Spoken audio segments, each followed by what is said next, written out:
Hey everyone, I am Margaret, and I am hosting our first ever Ask Me Anything, or ADA, Ask David Anything as we're calling it. We're here live on Riverside, and we're so excited you're joining us today. I'm Aegis in house editor. I oversee the production of the Aegis newsletter that pops up in your inbox each week, and I'm also a contributing writer, so you may recognize my name from some of the article's bylines. I'm so excited to be hosting and to introduce the founder of AGEIST and Super Age, David Stewart. But before we dive in, I'd love to get the chat going. So go ahead and say hi by dropping your first name and where you're tuning in from. We'll be pulling questions directly from the chat throughout the session, so don't be shy. We want this to be as interactive as possible. We won't be doing any call ins today, so you can ignore the call in button at the bottom of your screen this time around. Now, as many of you know, David has been in the longevity game for decades, and he regularly collaborates with many others who are at the forefront of aging well. Tonight, he's going to discuss the starring role that optimism plays in wellness, and then we'll get into two of the most interesting interventions he's currently seeing success with: red light therapy and plasmapheresis. Finally, before we take questions, David will share about his experience with osteopenia and how to approach it head on. All right, let's get started. David, thank you so much for joining us all for this AMA this evening. The screen is all yours, so let's kick things off. Hey everybody, thank you for your patience. Whenever we get to spend time with you guys, it's really valuable to me, and I'd like to make this valuable for all of you tonight. As you know, as Margaret was saying, I've spent some time exploring this idea of what it means to age with vitality, and more importantly, with agency. And I think the thing to really keep in mind, it's one of the themes of ageist and everything that I do, is that we do have agency. And this brings me to one of the big questions that we at Ageist had been wondering about for a while now. And that is, why do some people aim for wellness and others don't? Like, what's the deal there?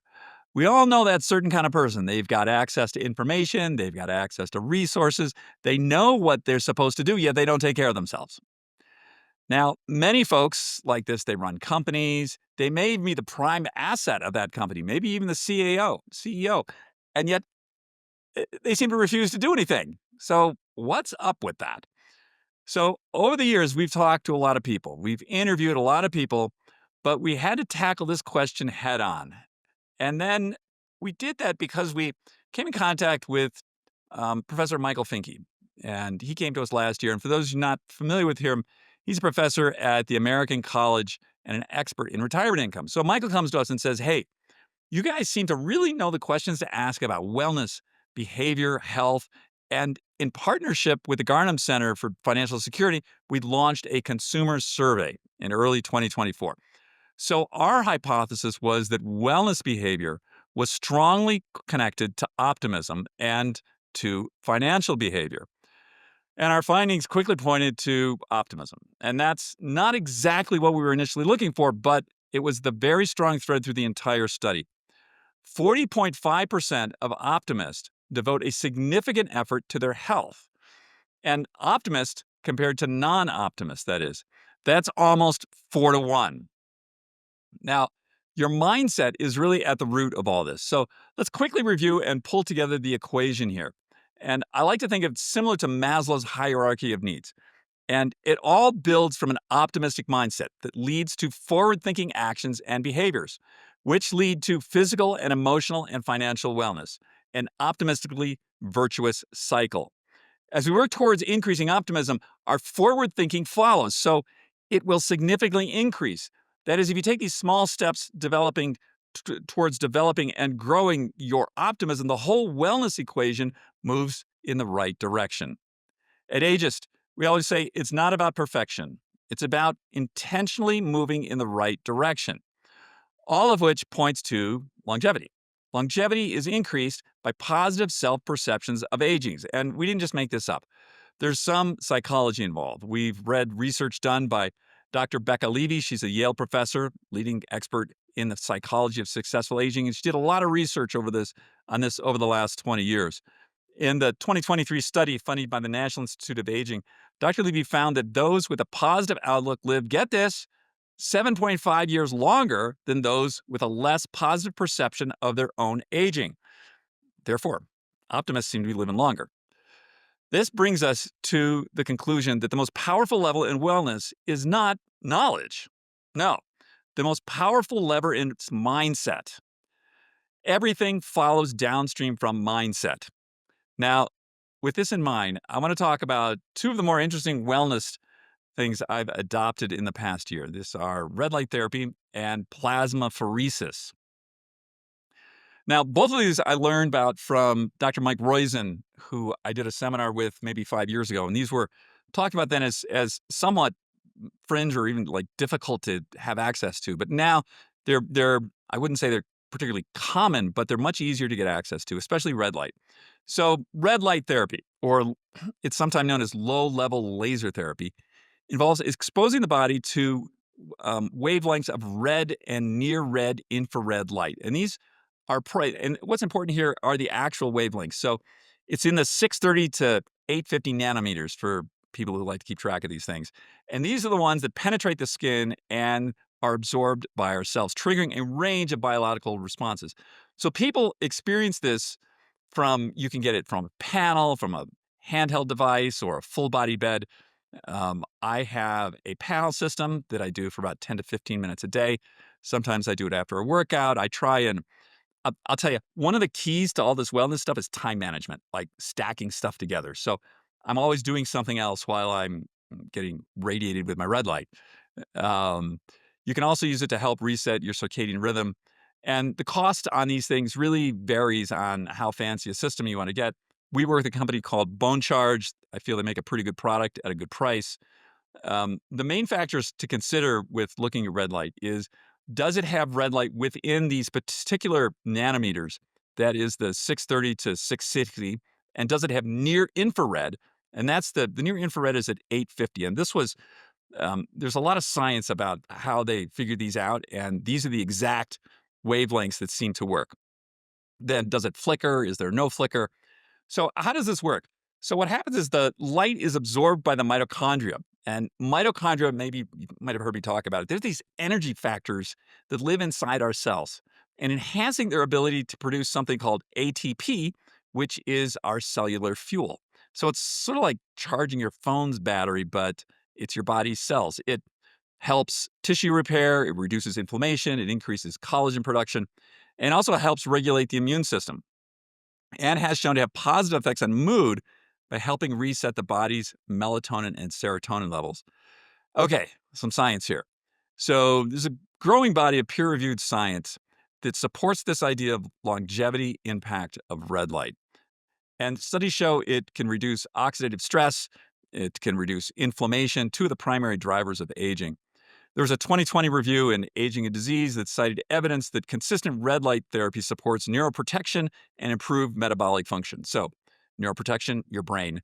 Metabolic function, you have more energy. Beyond this, the US government has been espousing the use of red light therapy for something like 20 years. NASA employs it. They use it in space to help their astronauts and mitigate the effects of space travel. It's used in submarines, it's used with special forces. There's a lot of high performing athletes. I was just on an hour-long call with Gabby Reese. She uses a red light bed every day. There's it's an interesting therapy. So the benefits that something that a lot of us start noticing around after we're 50. So regular use has been shown to reduce in the skin because it increases collagen. Remember, it's been shown to reduce fine lines and improve elasticity in your skin. So, what I do is I have a red light mask, and you will see me in the morning. I have a chair that I sit in by the window over here that I meditate, and I put my red light mask on, which looks like something you'd wear in Halloween. The bone charge one is really good because it's got these sort of gaskets around your eyes so you can actually do other things. Some of the other ones don't, and the red light just floods into your eyes and you can't do anything. So I've been doing this probably 6 days a week for about 4 weeks, and my skin feels really good. I think this works out pretty well. Um, it also works with muscle recovery, and what's interesting about this is there seem to be sort of two effects of it. So there's the immediate dermatological effect. So it doesn't penetrate that far into the skin. I mean, we're talking like, something like that. But there seems to be a systemic effect through all the mitochondria in your body from having the red light. So, for instance, if you put the panel and it's just on your back, you're going to get the effect systemically through your body. Um, so that's red light. So plasmapheresis. Okay. So this is like it's kind of crazy. I have to tell you, plasmapheresis is something that's been used in the hospital system for a long time. It's been shown for people with autoimmune disease, Lyme disease, things like that. It's only recently been started to use for increased health span and longevity. We're going to refer to this just because it's easier to say therapeutic plasma exchange. So I'm going to call it TPE as we go forward here. So it's a medical procedure, and what they're doing is they're filtering the plasma out of your blood. So your blood there's platelets, there's red cells, there's white cells, and then there's plasma. That's all the sort of liquid that all these cells float in. And what they're doing here is you sit in a chair and you've got a tube in one arm, that's the out tube, and you got a tube in the other arm, and that's the in tube. And it goes through a machine and it pulls the plasma out, and you would die if you just took the plasma out. So what they're doing is then they put back in a solution of albumin and saline. And your and then your red cells and your platelets again. Otherwise, you would die if they took those out. Um, so what I've seen is it's this idea of reducing this accumulation of pro-aging proteins and these inflammatory markers that seem to build up in the blood. And you can think of it as sort of getting an oil change. That it takes about, I think it took me about an hour and a half, 2 hours. Um, you have a phlebotomist, somebody who's good at like um, putting this thing in your arm in your vein to pull the blood out. Um, it's fairly invasive and kind of spendy compared to red light. I asked them, what's the regularity that someone would do this with? And it really depends on what you're looking at. So for someone like me, I'm very healthy. So like once or twice a year, you would do something like this. If you were symptomatic, say you had Lyme disease or something like that, you would probably do this once a week for maybe 4 weeks. Um, so what's happening here is you're stripping out these inflammatory proteins, the senescent cells, some of these other things that are signaling your other cells in your body to behave badly, essentially. There's a 2020 study out of Stanford that showed the old mice given young plasma had improved cognition and tissue function, and even more promising when the old plasma was removed from the mice and replaced with saline and albumin fix, the same benefits occurred without the need for the young plasma. So you might have seen this. You might have heard about this sort of thing. Peter Thiel down in Silicon Valley and his blood boys and the vampire thing and taking young people's blood. And I think there may have been some benefit to that, but I think it's really about removing the um, the plasma with the markers in it rather than just getting the young blood. That seems a little nutty to me. Um, so what we are seeing here, though, is reduced chronic inflammation, improved cognitive function. There was an article published in Nature in 2022 highlighting decreased markers of cellular senescence in individuals who had undergone TPE. And moreover, TPE is consistently used to remove disease-causing agents in the blood with those with autoimmune diseases, as I mentioned, and also to treat brain afflictions like encephalitis or to aid people with MS. I first came upon this back, like I said, with Mike Roizen, maybe it was like 5 years ago or so. And the discussion then was about its cognitive effects. So people in early stage Alzheimer's were doing TPE. They would do a series of, I think it was 8 over 2 months. And the early results on that were that it was stopping the progression of Alzheimer's and actually bringing people back towards more of a baseline. So for myself, I've noticed I feel more or less the same. I don't feel worse. I will. Fun tip. I I poorly timed having my annual blood work done like 5 days after I did this. So what's gonna happen if you do that is all your blood markers are gonna be bonkers. So my my LDL cholesterol, I think, was 30 or something like that, and my physician was like, "What?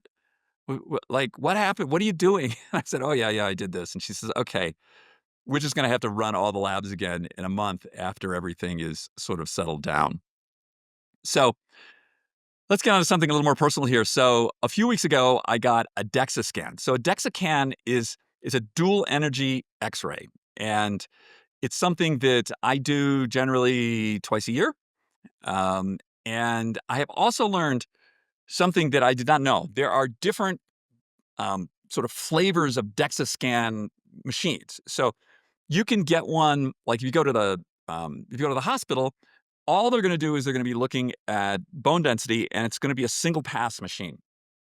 The ones you go to that I'd previously used was a place called DEXA Body, and it was like $75, and you get a 5-page report that'll bring out it's all your body composition. So your muscle, your fat, do you have visceral fat, and it'll show a certain amount of granularity on your bones, and it will show you if you have osteopenia.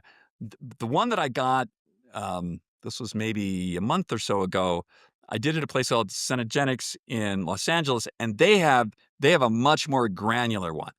And this one was really interesting. So what came out of that was I have osteopenia in my hips, which is early stage bone density loss. Now, this came as like a total shock to me. I lift heavy weight regularly. I'm a pretty active guy. This was just like not something that I had expected. So, um, what I we talked to Craig. What's Craig's last name? Hmm, I forget. We'll put it in the chat. We interviewed a guy who was just diagnosed, a very athletic guy, and he was diagnosed with osteopenia at like age 40. So for all you guys out there, a lot of times osteopenia is thought of as it's a female condition, particularly caused by loss of estrogen with menopause, and women are told to be very careful of this to get scans. But I can tell you, like I have this, so um, there are things that we can do about it. But the main thing is what I tell people all the time is we need to in order to have agency over our health, we need to have knowledge. So testing what's going on in our bodies, if you can get your blood work done a couple times a year, 4 times a year, that's great. If you get a DEXA scan a couple times a year, this is great. And one of the reasons why we want to do this with frequency is so that we can chart progress over time or degradation over time in my case here. So the chart is up here. This is an actual from that DEXA scan, and they point out where the problem is that I have in my hips. Um, so what am I doing about this? Okay. So there's a few things here. Um, the first thing is the way we grow bone is we put it under stress. So there's a couple kinds of stresses. There is stress in tension and there's stress in compression. So, I do a lot of stress in compression. So, or actually stress in tension, because if you're doing something like a deadlift, what's happening is your muscles are pulling in tension on your bones. So I was thinking like, well, that should be, I mean, I'm only deadlifting 300 pounds. Isn't that enough? But it seems like what's happened here is I've had some issues with my knee, and I've been really cautious about anything that's sort of impacting. So I don't even like to, sometimes I don't like to go downstairs too much. I like to, I'm really gentle. So I'm very gentle on my left leg. And I think that's what's happened here. So, what I'm doing here is more deadlifts, more squats, but also just um, jumps. So one of the things Mike Roizen told me was that if you do, he came up with the number 40. If you do 40 jumps off a single stair every day, that will prevent this and will actually cause the bone to grow back. Now, when I jump off the stair, I do not, it's not a gentle jump. I hit the ground as hard as I can, because what I want to do is I want to cause the shock to my skeleton to cause the bone to regrow. So that's what Mike told me to do. The second thing is calcium. So there's a couple things. Craig Cooper, that was his name. Craig Cooper. Thank you for that. Um, so there are different ways to get in calcium, and the different kinds of calcium. Calcium supplements are kind of like, yeah, they kind of work, kind of don't. And you definitely do not want to be taking a lot of this.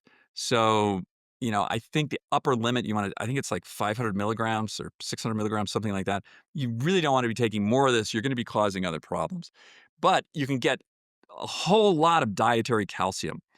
And so that's something I've been focusing on. So, eating things like kale. I eat like maybe 2 bunches of kale a day. Don't eat the stems though. You can't digest them. You got to strip the leaves off, and then I steam them or boil them, and then I eat those. Sometimes I put them in my smoothie. Do that. I've taken up eating almonds. Have a lot of calcium in them, as does dairy products. If you can handle dairy products, I've become a big fan of those. And then the protein intake. Keeping really conscious of the protein intake. The supplements here around bone health, again, testing. So you want to know what your vitamin D level is. If you're not going out in the sun, or if you're like me, I tend not to, my body for some reason doesn't make a lot of vitamin D even when exposed to sunlight. So I take a vitamin D supplement. Because I don't absorb it too well. I take quite a bit of it. I take 5,000 IU's a day. And I try to keep my vitamin D level at around 50. So somewhere between 50 and 100 is where I aim for. If you're going to take a supplement, make sure it's a D plus K. You also want to make sure you're getting enough magnesium. So you can either take magnesium supplements or you can get magnesium in your diet. I'm trying to get, somewhere I weigh about 170 pounds. I try and aim for about 150 grams of protein a day. Now, you know, that's just me. I found that having more protein seems to work for me. I don't put on muscle that easily. I found if I was at like 100 grams a day, I wasn't putting muscle on. It was really hard to put muscle on. But if I like up that a little bit, and I got to say, like, you have to sort of focus. If you're going to try to eat that much protein, it's something to focus on every day. Not impossible though. So is any of this stuff sort of a magic pill for anything? Is the red light really gonna, like, change your life? Probably not. The osteopenia, you wanna pay attention to that for sure. Things like TPE, I think it's really interesting. I think what after all my blood markers settle down, we'll do, some inflammation markers, and that's where it should really show up. Um so there's a lot of stuff out there, and I think we're gonna probably do a few more of these, Ask David Anythings coming up because, um, I'd like to get a little more as granular in these things as I can. My idea here is like, let's let's try and live like as healthy and long as we can and have fun doing it. That's where I'm at. So, questions. Um, Margaret, back to you. Yes. As always, David, you gave us a lot to think about and a lot that we will probably have questions with in the chat. So if you have a question that you still haven't submitted in the chat, I invite you to do that now. Again, it's on the right side of your screen. Um, we did have a few come in before the AMA, so I'm going to lead with those. Yeah. So What you got, Margaret? Bring it I on. got a few.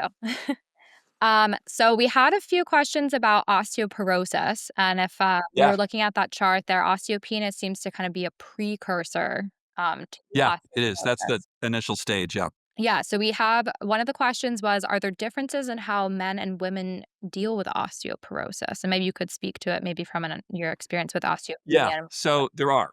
The medications there are pharmaceutical solutions here, to help grow bone.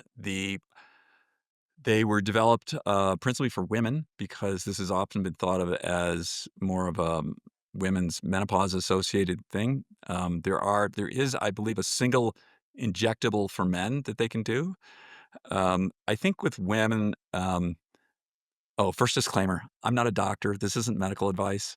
Whatever I tell you, like, check with a physician, but my understanding from the people I know in the field is a lot of this, structural stuff with women has to do with menopause and the fall in estrogen levels.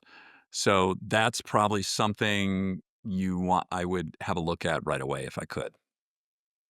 Yeah, and on the same, note with that, we have someone else who mentioned she said, "I'm a 71-year-old woman, and I" she was just told that she had osteoporosis, Uh, and she had a bone scan. So uh, she's wondering, you just mentioned medication, what yeah, is the best natural thing she could do yeah. to reverse that? So there's a lot of things. So there's a there's this series of it's called OsteoStrong is what it's called. So OsteoStrong, they're these it's like these facility and they have like these machines in them. And they're super interesting machines. So the leg machine, it doesn't move. You just push on it as hard as you can for about 10 seconds. And what'll happen is over like a month or 6 weeks of this, so there's no impact on your joints. You don't have to be an athlete. You don't have to do it. You just sort of push on this thing hard, and they've got other ones for your arms and stuff. So that's OsteoStrong is sort of an interesting thing to look at. I think you wanna, again, your vitamin D level, your magnesium, make sure you get enough calcium, and then depending on how bad, like how fragile your bones are, you may wanna consider some sort of impact. Um, so again, check with your doc on that. Um, something if you can jump rope, that's probably okay. If you can jump up a stair like I can, or maybe jump and absorb a little more. If you can try and take up weight training, and I know weight training can be really intimidating for people. I get it. But that could be something strong people are just happier people. They just live longer and healthier, and I think you might wanna look into that too, and then the foods that I mentioned. I would just after we get off this call, what I would do is I would just Google, "What are the top 10 calcium foods?" And, really try and eat as much of that as you can. Well, I love that you mentioned the OsteoStrong program because we had Liz write in, and she was wondering if you had looked into that or used it, so I I love think it's great. yeah, I love that you brought that up. It's bizarre, Liz. So it seems like nothing is happening, right? Like you're just like, I'm gonna push this thing, or I'm gonna, with my legs, But they, I checked out the science on it. They brought me in, and I looked at the machines. I was a little bit like, it's just like, really? Does anything? It doesn't seem like anything's going on here. What's going on? But yeah, I'm a believer. I think it's a good program.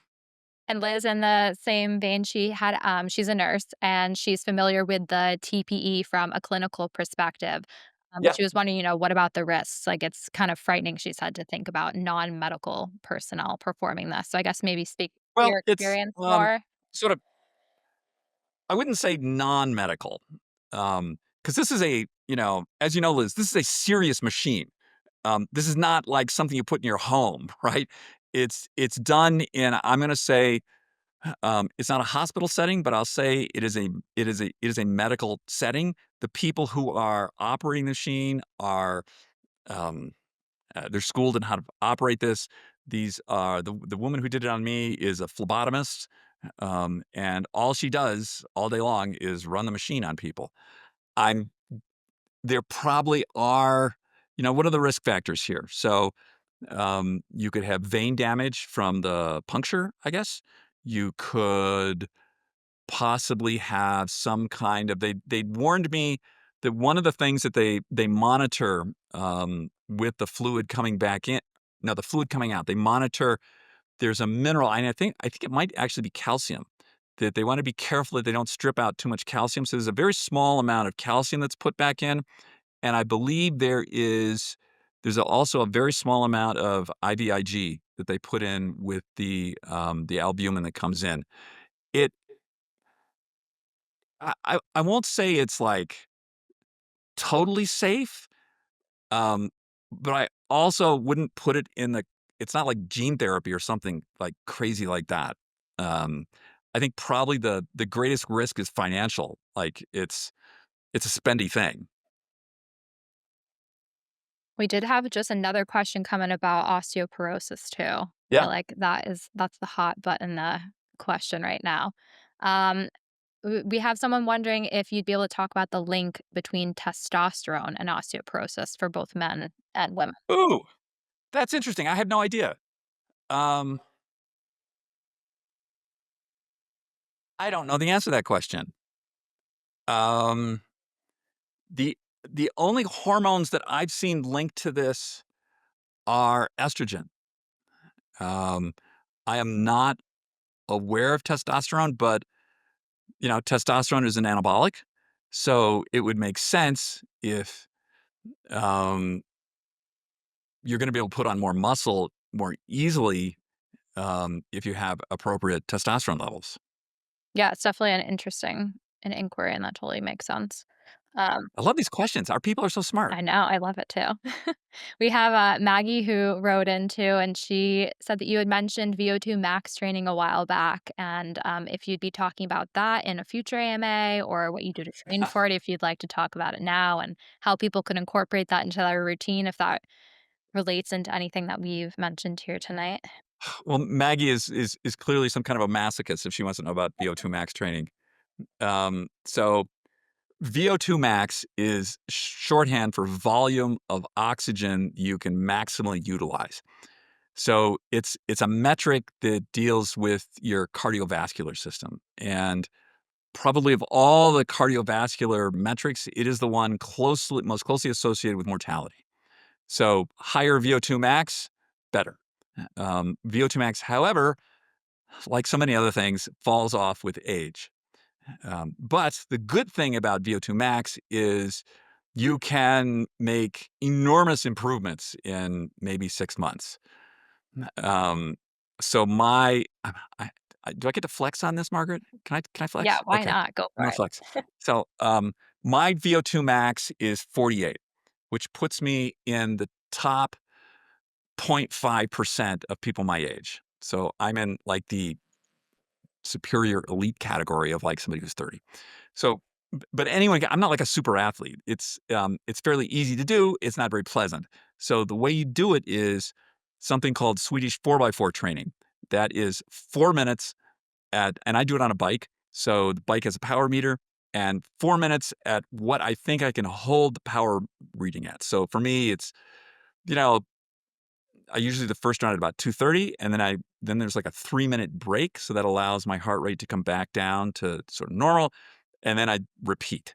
And you do 4 rounds of this, and I can tell you by the f by like round 4, um, I it's hard. But now the good thing is the whole thing is over in like 30 minutes, and you're done. And you only have to do this once a week. On the other days, maybe 3 days a week, you just wanna do, zone 2 for like, if you can get in another like 2 hours of zone 2, that's all I did. And so that I was able to increase my VO2 max from like 34 to 48 in like 6 months. So Well, you can do it. I know I love the little tidbits you always give about VO2 max because yeah, they're mind-boggling. We did have someone else write in, asking about any guidance on a torn lateral meniscus pre and post Ooh. surgery, as well as Oh, oh boy. yeah, Oh my god, do I know about this? yeah. Um, okay. So if you have a torn lateral meniscus, you've seen a physician, you've had an MRI, and you know that this is the case. So the question there for you is it is do you want to do surgery to repair it? Is it in a position that can be surgically repaired? Because they can't all be. And will it heal on its own if you don't do surgery? So these are questions, and I would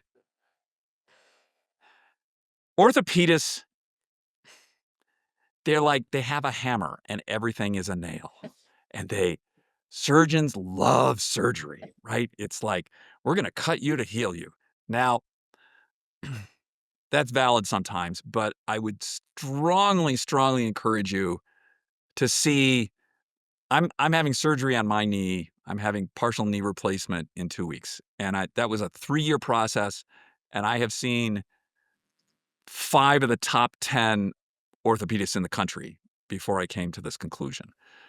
I think that if you have a torn meniscus before you have surgery, um, I would think about doing things like PRP, platelet-rich plasma injections. I would think about getting you Flexa injections. I would think about things like this. I would not do cortisone. That's long term is just going to have you cause more problems than it's going to solve.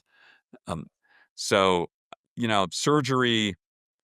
You never want to do surgery unless you really have to, and you want to investigate all the sort of other alternatives. It may be that your meniscus will heal on its own. If they go in there and they arthroscopically go in there and stitch it up, you're looking at they're they're going to tell you everything's going to be fine in 6 weeks. It's not. It's going to be more like 3 or 4 months, and then it's probably going to be closer to a year before your body is fully back to where it was. So if you can avoid that, I would try that. We have 2 more questions here, but again, if someone has a question they're holding on to and they have not put it in the chat, now is the time. But the ones that we do have, we have someone who said that we review a lot of products, which we do, and a lot of them Yeah. we love, right? And that's why we review them. Um, about like devices, longevity items we enjoy, specifically on the podcast they're talking about. But they want to know which ones you actually use and have you seen positive results from. You had mentioned Okay. a few. So we don't endorse anything that I don't use. So if I'm not willing to swallow it and put it in my body, I'm not going to tell you to do it. And in order for it to get in my body, I want to talk to I want to talk to their scientists. I want to look at their science, and I want to have it run by my science board. So that's when we talk about things, especially that have some sort of biological effect on the body. I find that's a pretty high and serious bar for me, and I have to really believe in it. So some of the things that I use, okay, creatine. So I think creatine, I do 5 grams of creatine a day. Um, it used to be sort of a bodybuilder thing. It's really, it's for your brain, it's for your body, it's for your nervous system. Think of it as like increasing your body battery. It's a good thing. I mentioned about protein. So I find it difficult to like, getting that quantity of protein, now, especially I'm coming from surgery, so I'm gonna have to up that protein even more. So I will do whey protein shakes, usually in the morning. I sleep with 2 devices on. I have one on each arm. I sleep with a Whoop on my right arm. I've done this for maybe 5 years. I track my sleep, um, and because I do that, my sleep efficiency is now bad night is 90%, and I've gotten it as high as 98%. So it's not how long you're in the bed, it's how long you sleeping in the bed. So, big believer in Whoop. The other thing I put on my other arm is something called an Apollo Neuro, and it's this thing that vibrates. I have one here. So it looks like this, and it has different modes. Sometimes I wear it during the day, but mostly I wear it at night. So if I usually go and I use the bathroom once in the night, and when I get back to bed, I just hit the little button. It turns on in sleep mode, and boom, sleep in 3 minutes. Some of the other stuff I use, um, I learned about the value of electrolytes a couple of years ago. So I'm really big, and that's the one that we use is Element. So sodium, magnesium, potassium, super important, especially if you're filtering your water. If you want the water to absorb. um, Mitopure, which is I think the only clinically tested version of urolithin A. So that was one that, we I just got to tell you, there's like a ton of this stuff comes our way, and I was very skeptical of it, and they showed me the data. I looked at the data, and it was sort of complicated, so I showed it to my science people, and they're like, "Oh yeah, this is good." And then we actually did a test on it, on our own, and we tested on uh, a guy I know in Seattle who's gone to the same spin class for like 4 years, same bike, same power rating. And I thought, okay, take this for a year. You're going to be N of one. I'm going to see what happens here. And what happened was his power output on the bike didn't go up that much. It was like, I don't know, it was like 5% or something. But what happened is when he did back to back spin classes, it went up 50%. So like his body's ability to re-energize went up. So I take that every day. I've been methylene blue is something. So there's a company called Transcriptions. I've had Scott Schur on, I don't know, many times on the podcast. Super interesting guy. So methylene blue I've been using, and then recently combining because the methylene blue, it's another um, mitochondrial activator, I'll say. And if you can combine it with red light, you really you need it. You need sort of a light activator with it, which really helps. So that one I do because my brain works better. Um, Omegas I take. Um, Fatty 15, I take that once a day. A Our lot of good entire data on team that. our entire team is on taking Fatty 15. It's such a funny name. I think they should I would like to give it another name versus Fatty 15 just seems like, I don't know, like a bad cartoon character or I something. feel like I that's don't what know. makes it fun, you know? It's funner than saying, like, fish oil. Okay. All right. All right. Fair enough, Margaret. Right. Um, I think, I mean, I sort of rotate out of these things. Turmeric is big anti-inflammatory. If you're going to take turmeric, make sure you take some black pepper with it because it activates turmeric. Note to all you out there with white kitchen counters, it's going to make a mess. So be careful with it. We had, you were just talking about the Whoop a few minutes ago, and we had Yeah. Dina ask if you've ever tracked your sleep with an Apple Watch.